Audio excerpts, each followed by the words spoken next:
Well, good morning, everybody. Good morning to everybody, all of our viewers today that have been tuning in.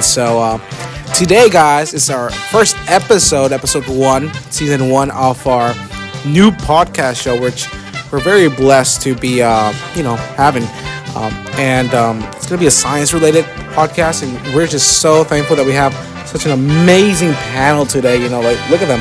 They're so great. Some of these are researchers and college students and very professional people in this world, and we're so honored to have them today. I want to introduce myself. I am the host, Eric, and it's going to be great. Then we have here my friend. My name is Aaron.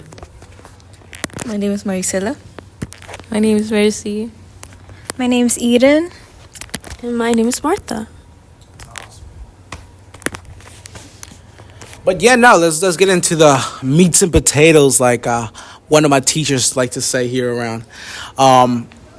So we're going to be talking about the Avogadro's law. So it's a very important law, just like in the real world, where there are many components and rules.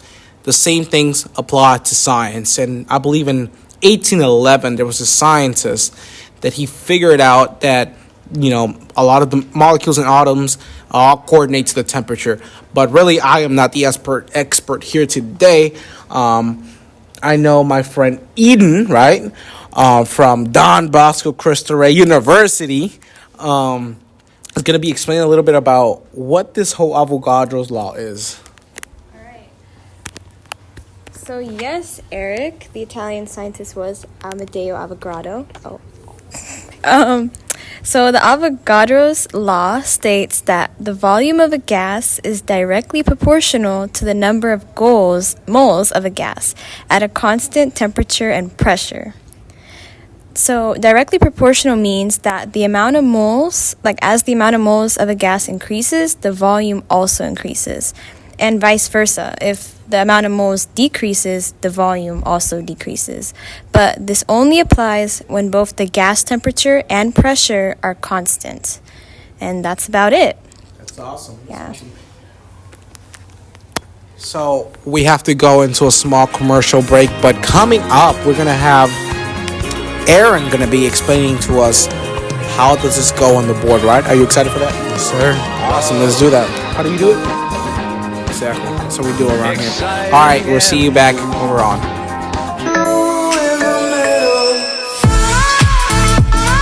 Are you a Nicki fan? What? Am I a Nicki fan? Pull up in the Sri Lanka. What? All right, so to understand Avogadro's law, we have to use the formula. V1 over N1 is equivalent to V2 over N2. V1 is the initial.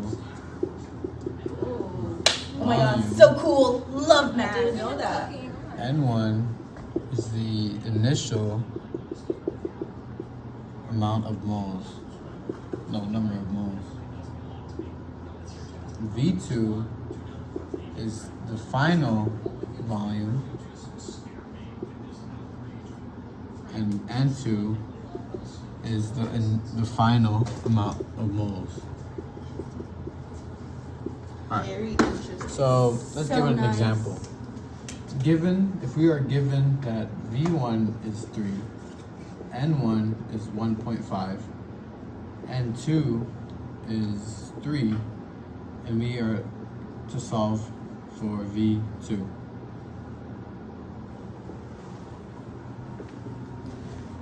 How we would solve this would be, first we would input the numbers into the variables. So 3 liters, we're using liters, over 1.5 moles is equivalent to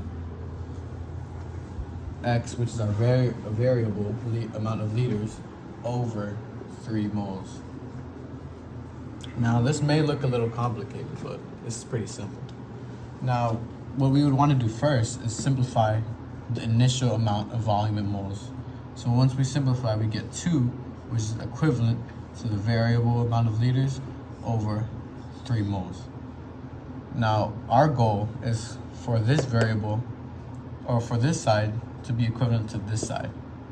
Now, the easy way we could do this would be to cross multiply this over 1. So we'd get 2, so it's 6 over 1. So we get 6. Now once we input 6 as our x variable, just to check, we get 2 is equivalent to 6 over 3. And when we simplify 6 over 3, that gives us 2. So that gives us our final equation as 2 is equivalent to 2. And so there we solve, or we simplify, and we find the final volume. It's very easy, very interesting. Wow, bro. That was awesome. No, honestly, I'm very impressed, man.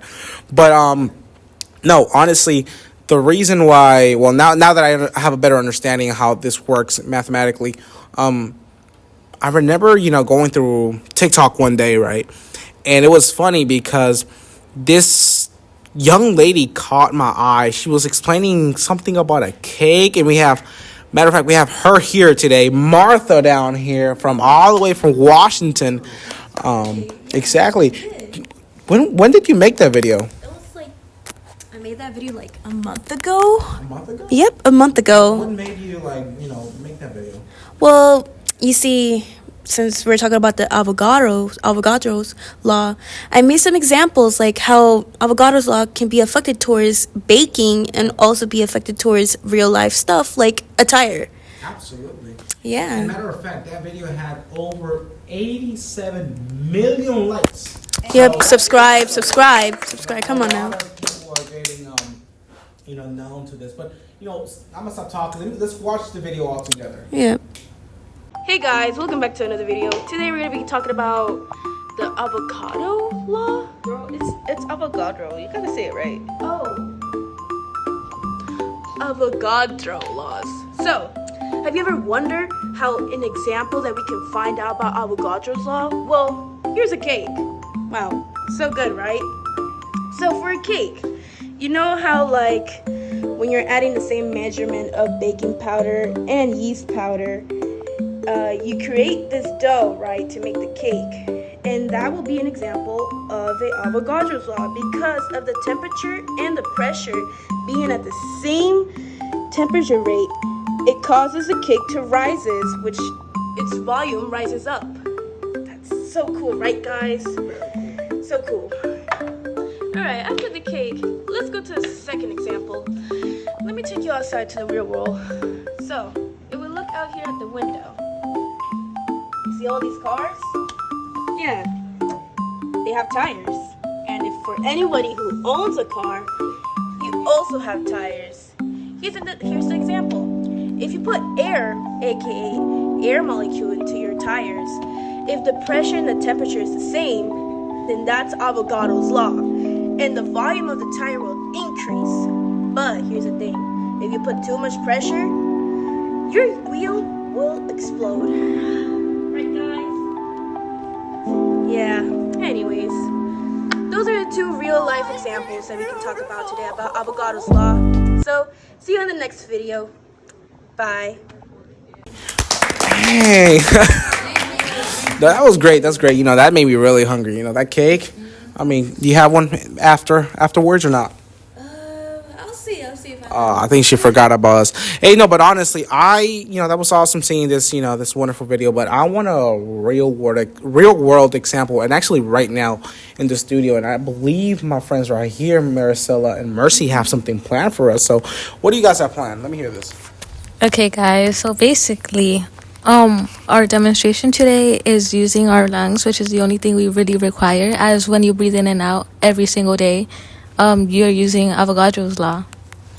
Yeah, so whenever you breathe in, the amount of air and volume in your lungs increase, and when you breathe out, the amount of volume or air, air decreases. So that's something you all do, I'm sure. I hope you do.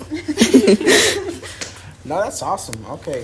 And can you guys can we do that right now with you? Can y'all lead us? Yeah, that's awesome. You wanna do it? Okay, guys. So first, we're gonna inhale. So everyone inhale, guys. And now we're gonna exhale. like a therapy session. I think we all needed that. Yeah. No, definitely feel more oxygenated, right? Is that right, Eden? That's awesome. All right. Well, honestly, it's just been awesome having all of you guys here. You know, seeing how much I have personally learned, and I know the viewers have definitely got a better grasp about how important the Avogadro's law is, and how it relates to, in a way, law. You know, how these components like molecules and atoms have to be in a certain temperature to actually do a reaction, and that is super important. You know, the world runs with the Avogadro's law, and it's so important that you guys are so invested. And I've definitely learned a lot. Any other further comments? No? Awesome. Well, thank you so much for tuning in. This is just the first episode. We have many more coming up, so please stay tuned. And thank you for coming here, guys. Thank you so much. All right. Well, I'll see you on the next time, guys. Bye-bye.